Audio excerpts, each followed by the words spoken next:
Good morning, everybody. Welcome back. I hope you're all doing well. Today we're going to discuss a topic that I showed in a previous video, and that is dipping our leather projects in wax. I have this holster that I constructed a number of years ago. It's still in good shape. We're going to give it a dip in some wax, but we're going to do it a little bit differently this time. Before we get into that though, I want to discuss some of the questions and concerns that you guys brought up in the comments from that previous video. If you haven't had a chance to watch that video yet, go back, find the video. I'll put the link in the description, and you can see what we did before when I dipped my Buck 110 knife sheath in wax. It turns out there's a lot of different ways to treat leather and a lot of different opinions about what's best. I tried to summarize your questions and concerns from the previous video into 3 general questions. And those are, what's the difference between treating your leather with a wax and an oil? Secondly, does the heat from the wax damage the leather? And third, is there going to be a lot of wax residue on my holster or sheath that's going to get on my clothes or build up debris or dust as things stick to that residue? So what is the difference between a wax and an oil? Well, it turns out they're really similar. They're both a type of lipid, or in other words, a type of fat. We extract these waxes and oils from both plants and animals. In fact, many of these oils that we extract from plants and animals contain wax.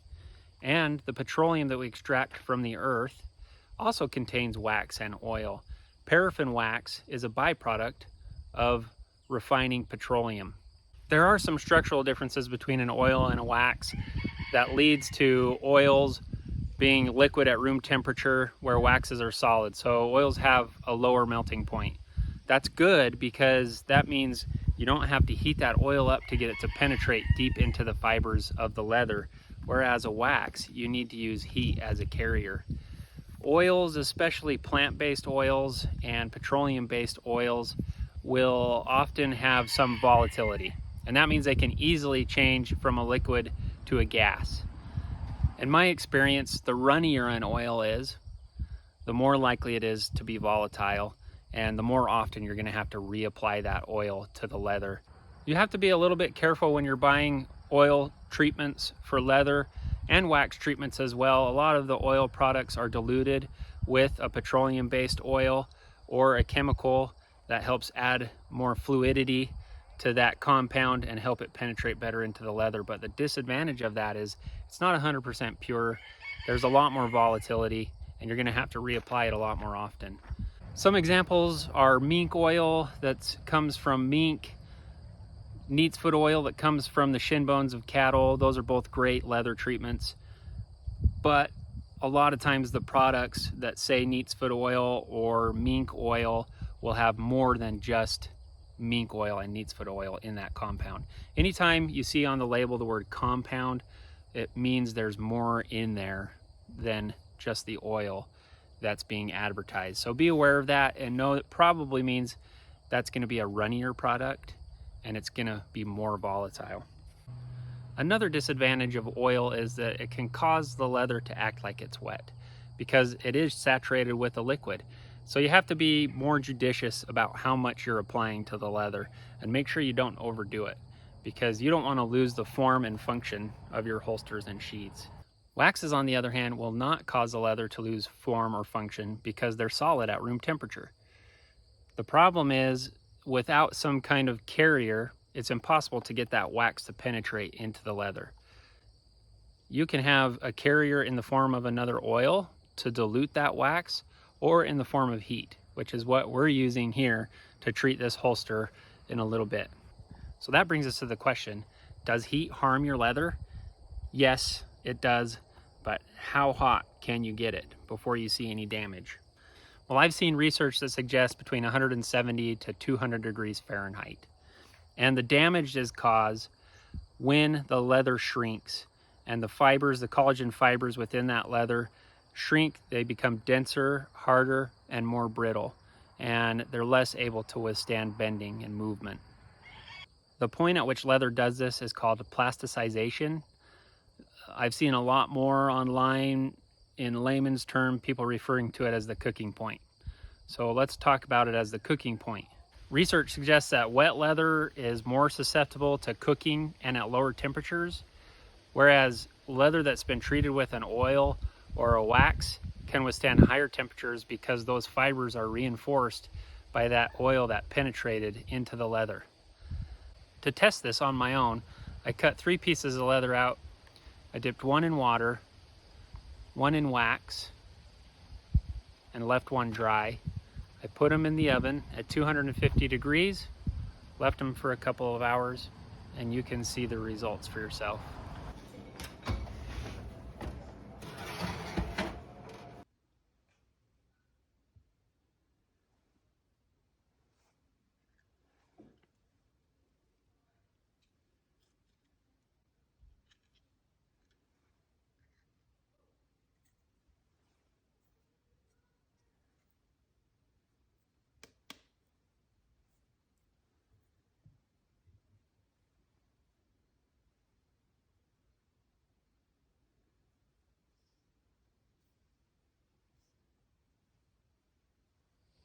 In my previous video, I dipped this knife sheath in wax that was probably about 180 degrees Fahrenheit, and then I left it in the oven at a high temperature, around 170, although that leather probably didn't heat all the way up to that point because I only needed to leave it in there for about 10 or 15 minutes, and all of the excess wax dripped off or soaked into this leather. My sheath did not experience any plasticization or cooking. I've worn it almost every day since I dipped it, and it looks just as good as it did when I dipped it in the wax. However, for the sake of trying something different and adding some caution into our methods, today we're going to dip this leather holster in a mixture of 20% beef tallow and 80% beeswax. This will allow the melting point of that mixture to be a little bit lower, but it will still form a solid compound after it reaches room temperature. First, we'll turn on our crock pot and get our wax in here, and then we'll cut up some tallow and get it rendered.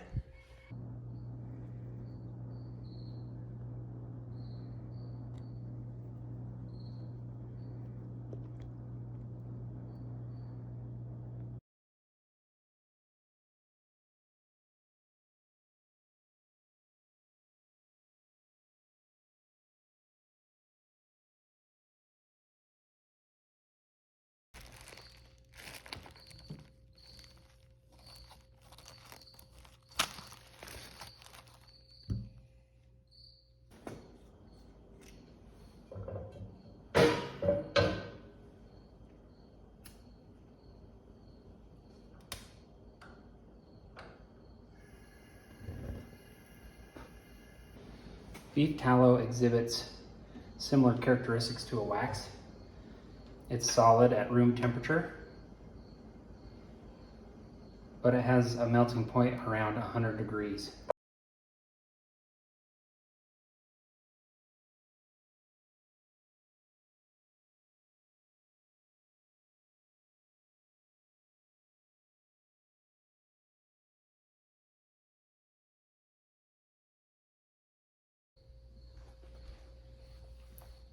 A couple old t-shirts makes a great filter.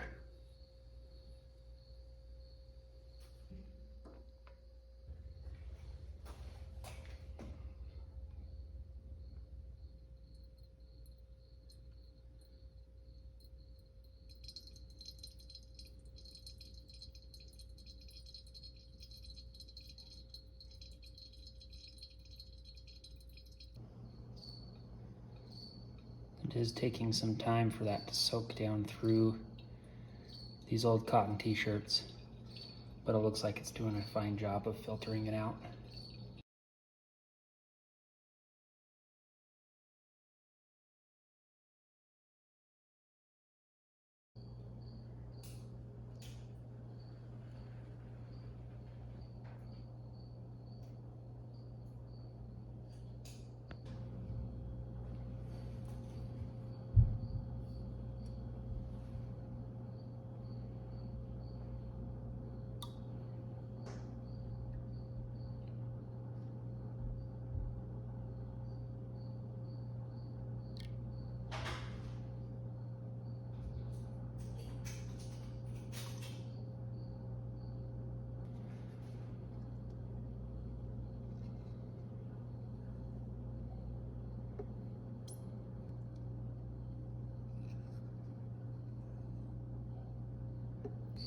check our temperature.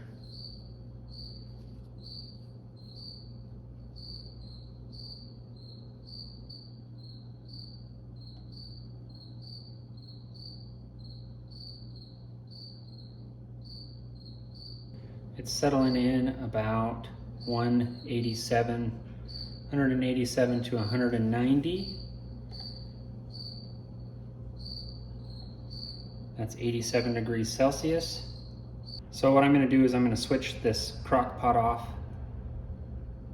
and let that temperature come down until it's about 160, and then I'll dip my sheath.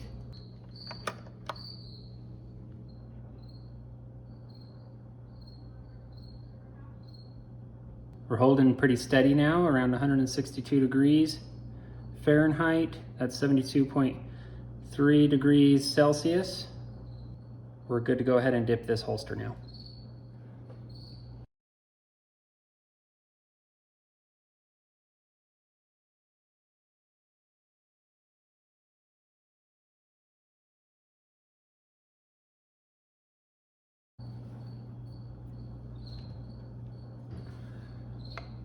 Submerging it all the way is important because it allows the leather to come up to temperature. That hurts. Looks like we'll have to dip one side at a time. Did not go as planned. We'll have to let one half soak and then the other.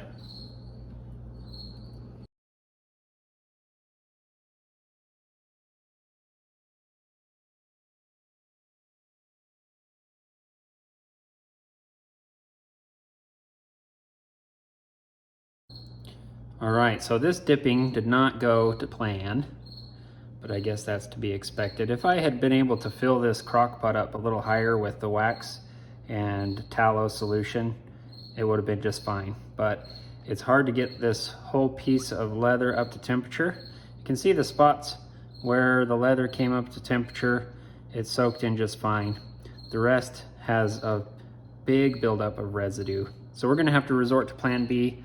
We'll stick this in the food dehydrator, which I can control the temperature of a little bit better, and we'll keep it at 160 degrees and see if we can get this wax to drip off or soak in.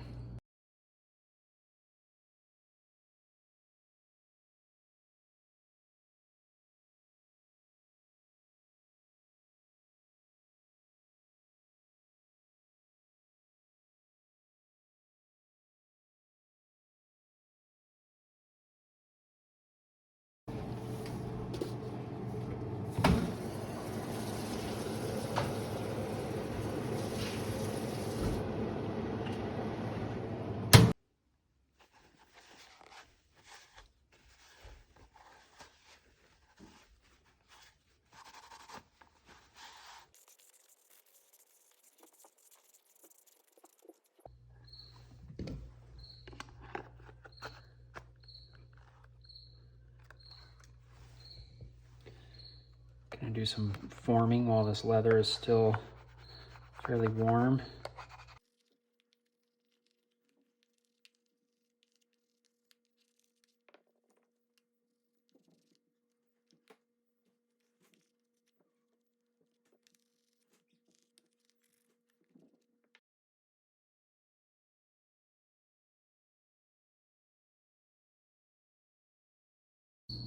Well, I could have done that a little smarter, and the dipping process could definitely have gone smoother.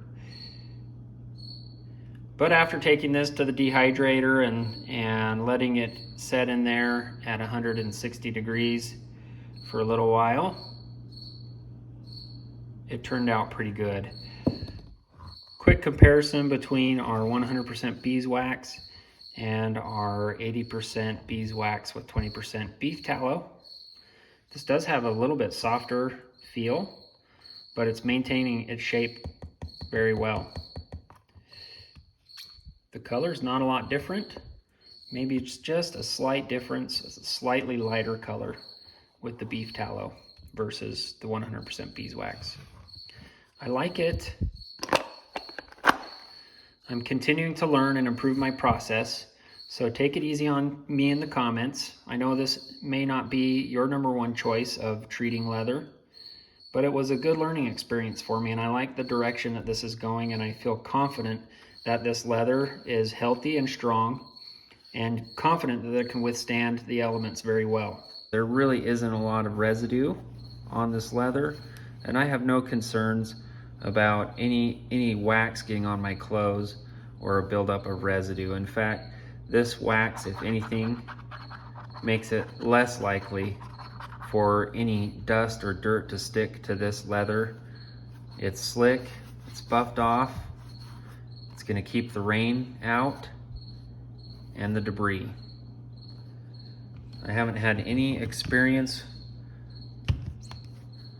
with residue causing damage to my knives or to my clothes, and I don't have any concerns with the holster. Thanks for watching, guys. Don't forget to subscribe, give me a like, and let me know what you guys think.